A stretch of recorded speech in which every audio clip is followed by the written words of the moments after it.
The galaxy had known peace for nearly a century. Trade routes flowed smoothly, planets stayed quiet, and the great empires of alien species ruled without challenge. It was an era of calm skies and lazy soldiers, where even the idea of war felt ancient.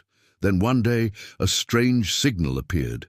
It was weak, broken by time, but still clear enough to be traced. The signal came from a small blue planet at the edge of the Orion Arm, a planet most believed to be dead long ago. Its name, Earth. At first, the Galactic Council laughed.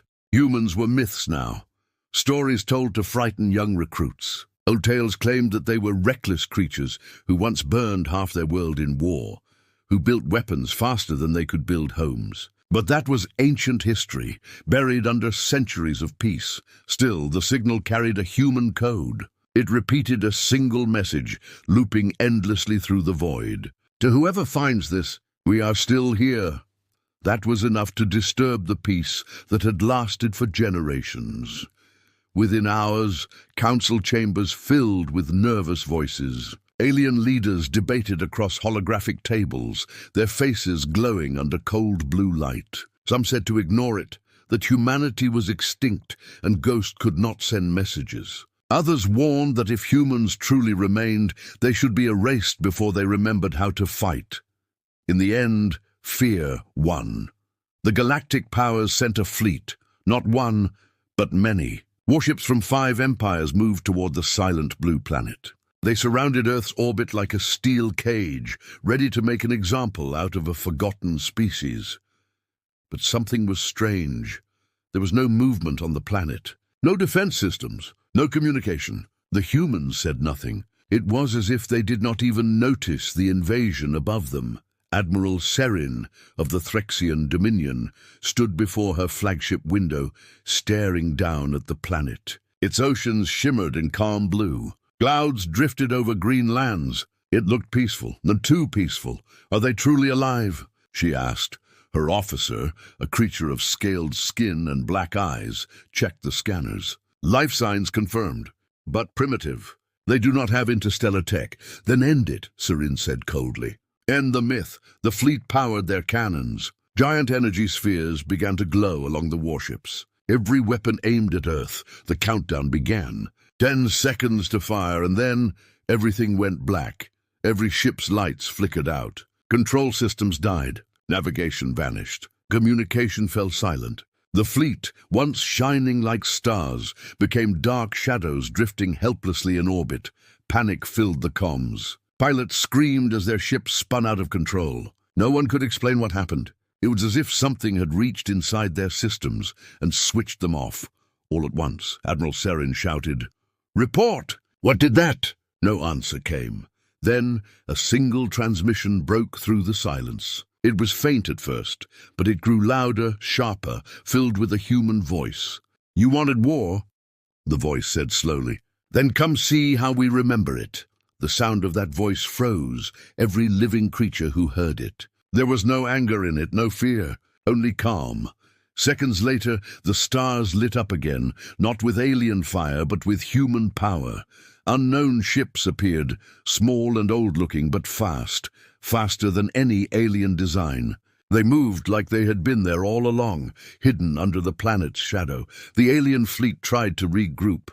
Commands shouted through static-filled channels. But the humans were already inside their lines. The first explosion came from the Dominion battleship Arcanis. It didn't just explode, it was ripped apart from the inside. "Who fired that?" Serin yelled. No one knew. No human ship had even fired visibly.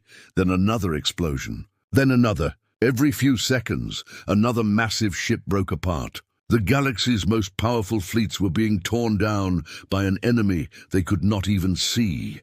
And through the chaos, that same human voice returned on all open frequencies. "You came to erase us, but we remember every war, every scar, every loss. We remember what you have forgotten." The voice paused as if smiling. "We remember how to fight." The last thing Admiral Serin saw before her ship cracked apart was the image of an old Terran symbol glowing red on her radar. The outline of a planet surrounded by a ring of stars. It burned across her screen like a warning, then everything went silent again. Hours later, distant observers from other systems picked up fragments of what happened. All they could see were wrecks, hundreds of alien warships drifting lifeless around Earth, no survivors. The Council tried to explain it away. They said it must have been a black hole anomaly or a natural disaster. Anything but the truth. But deep down, the galaxy already knew what had happened. The humans had returned, not as conquerors, but as a reminder, and for the first time in 100 years, the galaxy felt something it had forgotten: fear. Because in that silence, one thing became clear: humanity had not disappeared. It had been waiting, watching, remembering, and now as the stars flickered one by one across the void, the question spread through every empire, whispered in every dark hall. If humans are back, what happens when they stop smiling? The wreckage of the alien fleets drifted silently above Earth for days. Burned metal, frozen bodies, and shattered engines spun slowly in orbit, like a graveyard built from arrogance. Every galactic news network tried to hide the truth, but rumors spread faster than light. Something had awakened on that blue planet. Across the galaxy, alien empires panicked. The Dominion called it a cosmic error. The Zalthar Empire blamed rogue AIs. The Vile Confederacy accused pirates. Yet deep inside, they all felt the same cold truth. The humans had returned, but no one understood how. Humanity had vanished from the stars centuries ago. Their colonies were gone, their ships rusted to dust. How could a species forgotten by time now wield such terrifying power?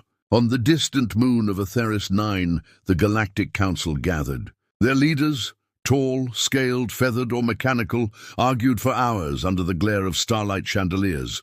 "We must act now," hissed the Zalthar High Admiral. "If humans have technology strong enough to erase fleets, they will destroy us next." "They would have already done it," replied a veiled delegate calmly. "Perhaps they only wanted to warn us." "Warn us?" the Admiral barked.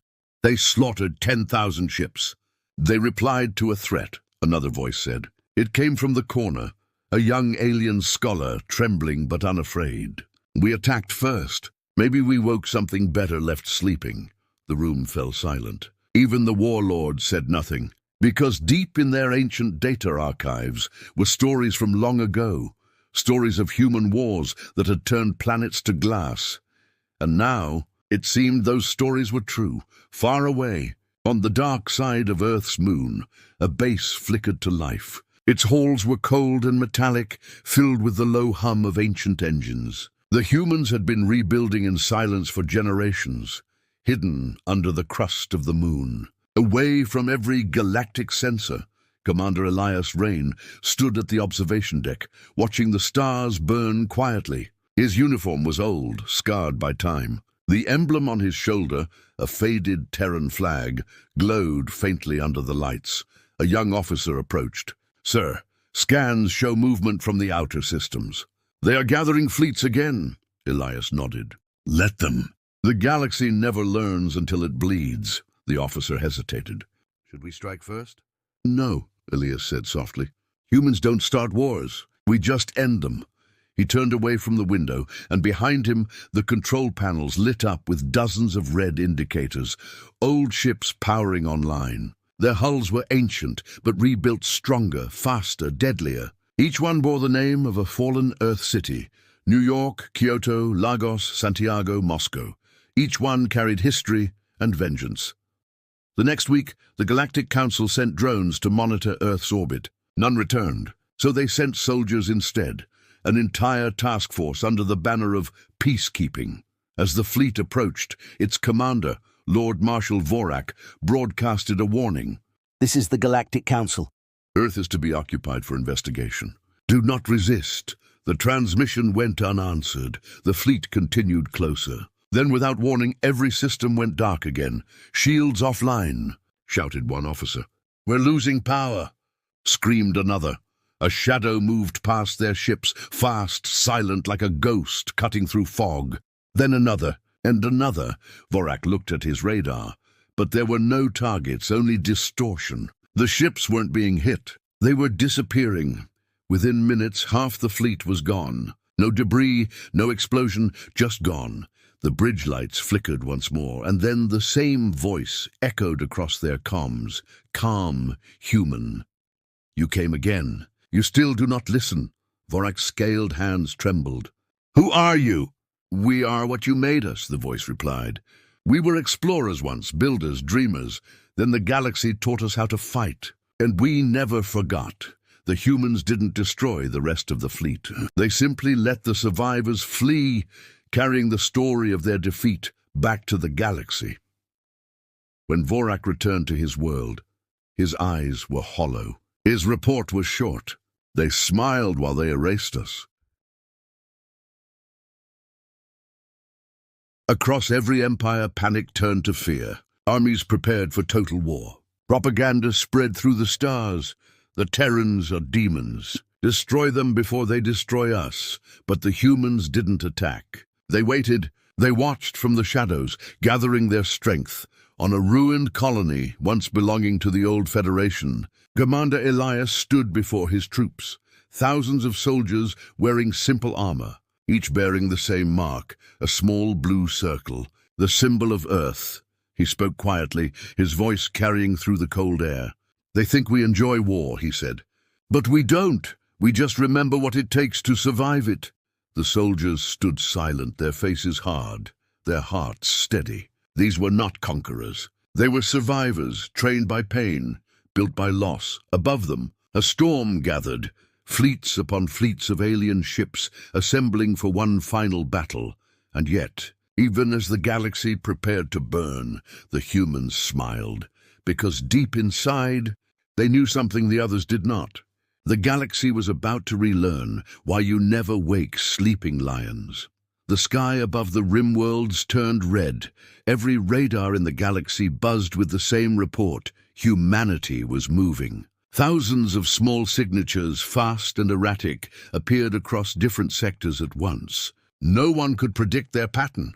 They didn't attack like armies. They struck like storms. The Galactic Powers gathered their might. Massive fleets of shining warships aligned, shoulder to shoulder, stretching across the stars. There had never been such a gathering.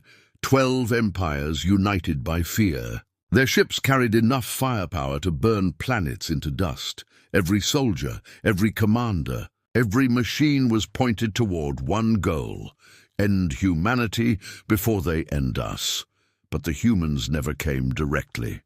They slipped between fleets, using strange jump drives that didn't exist in any galactic database. Alien analysts called them impossible. Yet somehow they worked, bending space itself like it was a game.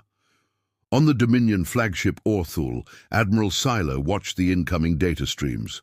"They are ghosts," he growled. "They strike, vanish, then appear in another system. How do we fight what we cannot see?" The answer came in the form of fire. One by one, distant colonies went dark. Supply routes burned. Communication relays exploded. Human forces were cutting through the galaxy like a surgeon's blade, not a warrior's sword. Clean, cold, and silent. Everywhere they struck, they left the same message burned into space debris. Remember who taught you fear. In the center of it all, Commander Elias Rain stood aboard the Dauntless, humanity's oldest warship, restored from rust and memory. Around him, his crew watched silent holograms of enemy fleets crumbling. A young pilot turned from her console. "Sir, they're trying to surround us again." Elias smiled faintly. "Good, let them. They outnumber us 30 to 1. Then the math is fair." He turned toward the window. Outside, hundreds of alien ships glowed like tiny suns, closing in from all sides. Their weapons charged, filling the void with a faint hum that grew louder every second, but the Dauntless didn't move. It waited, patient, quiet, deadly. "Open all channels," Elias ordered. A second later, his voice echoed across enemy frequencies. "You thought war was about numbers," he said. "You forgot what it feels like to bleed for something worth saving." Then he gave the command. "Execute pulse protocol." The ship's engines roared to life, not forward, but inward. Space folded around them like glass shattering in reverse. The alien fleets tried to retreat, but it was too late. The pulse expanded like a silent storm. No explosion, no fire, just light. When the light faded, the entire fleet, thousands of ships, was gone, erased. Only the Dauntless remained, drifting calmly through the debris of twisted metal and vaporized hulls. Elias closed his eyes for a moment. He did not celebrate. He did not smile. "War's never victory," he whispered. "It's just survival written in blood." Far away on the Galactic Council world of Vela Prime, panic broke out. Leaders shouted, soldiers fled, and news feeds broadcast horror non-stop. The images were everywhere. Fleets erased, planets dark, commanders missing. The galaxy's mightiest armies had been humbled by a species once thought extinct. One alien minister whispered in disbelief, "They fight like they remember death." The council president, a creature of molten skin and bright eyes, slammed a claw on the table. "We must surrender before they come here." Another voice, quiet and trembling, asked, "And what if they already have?" The room fell silent, because deep above the planet's orbit 3 human ships waited, cloaked, invisible, silent. They did not fire. They only watched. On board the Dauntless, the crew gathered in the observation hall. They had won every battle, but none of them felt like victors. The stars outside looked dimmer, as if the galaxy itself mourned. A medic approached Commander Elias. "Sir, why didn't we finish them? Why not strike their capital and end it?" Elias looked out at the endless dark. "Because we are not them. If we become monsters, then every war we ever fought meant nothing." He turned to the crew. "Our goal is not destruction. It is remembrance. We remind the galaxy why peace exists. Because once humans taught them what war really is." The hall went quiet. Every soldier understood. Humanity didn't fight to conquer. They fought to remind. That night, across alien worlds, strange signals began to appear. Simple, repeating messages broadcast in ancient human code. "The war is over. Learn peace, or we will return." Every empire received the same warning. Some ignored it. Others built new defenses. But none slept soundly again. In every academy, young alien cadets now studied a new subject, human history. They whispered about the days when humans smiled in battle, not out of joy, but out of sorrow for what they had to become. Deep beneath the ruins of Earth's moon base, Elias stood alone before a wall of engraved names, every fallen human soldier since the old wars. He reached out, touched the cold metal, and whispered, "We came back, but not for revenge. We came back to make them remember who we are." Behind him, the old Earth flag fluttered in the airless wind, powered by artificial breeze, faded, torn, but unbroken, and somewhere in the stars, a rumor spread, one that made even the bravest alien generals shiver. "The humans are not finished. They are only resting." The galaxy trembled, not from battle, but from the knowledge that someday, when peace breaks again, humanity would rise, smiling once more. The stars were quiet again, too quiet. The great empires of the galaxy had fallen into silence, their fleets broken, their pride shattered. The once endless transmissions of arrogance and power had faded into static. Worlds that once laughed at the name humanity now whispered it like a prayer. No one dared to send ships near Earth anymore. No one dared to even scan the Sol system. For the first time in galactic history, fear had become a language everyone understood. In the ruins of the Galactic Council Hall, smoke drifted through the broken dome. The chamber that once held the most powerful rulers now stood half empty. Holograms flickered, showing old battles, the flash of human weapons, the bright death of fleets, and the last sound captured from the Rim War. "We remember how to fight." The phrase echoed again and again across every surviving planet.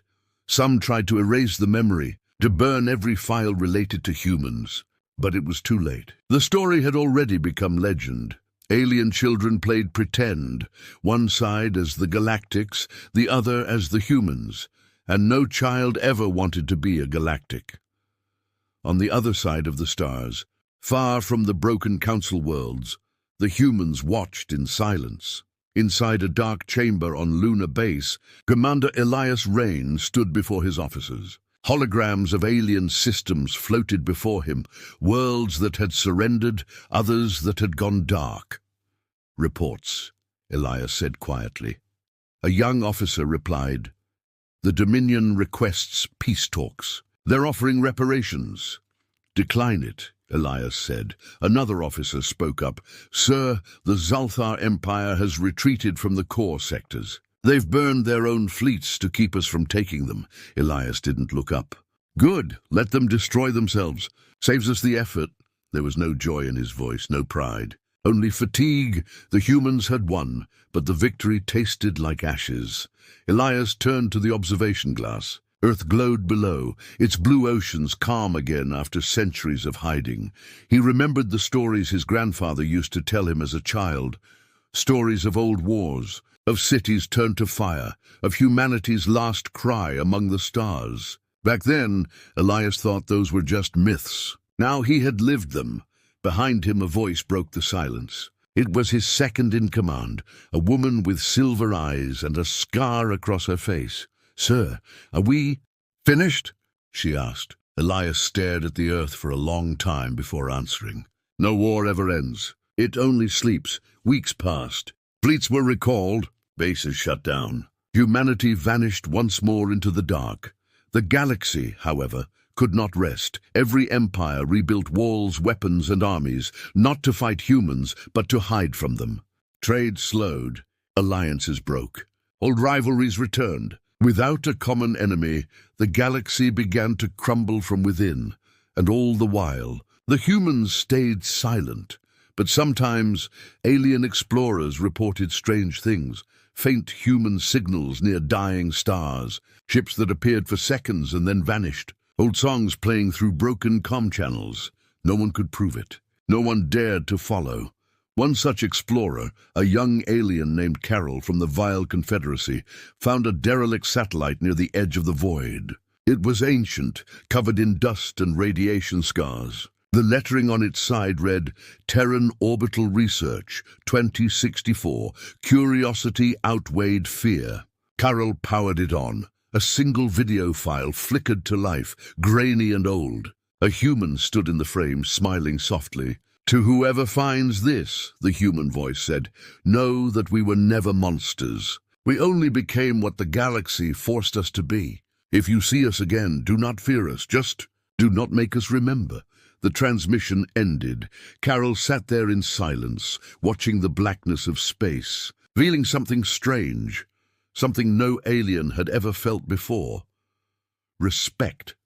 Back on lunar base, Commander Elias received his final report. "Sir," his officer said, "the last fleets have returned." "No losses," Elias nodded. "Then it's done." He dismissed the room and walked alone to the outer platform. The stars stretched endlessly before him, quiet and still as if waiting. He whispered to the night, "We fought for survival. Now we fight to be forgotten." He looked down at Earth, small, fragile, beautiful. For a long time no one spoke. Then a faint smile crossed his face. "If they ever come again," he murmured, "we will smile again too. But this time, we will hope they remember." He turned off his comm, shut down his badge, and stepped back into the shadows, another soldier fading into myth. Centuries later, the galaxy rebuilt. New empires rose. The story of the war became legend, then a myth, then a warning passed from one generation to the next.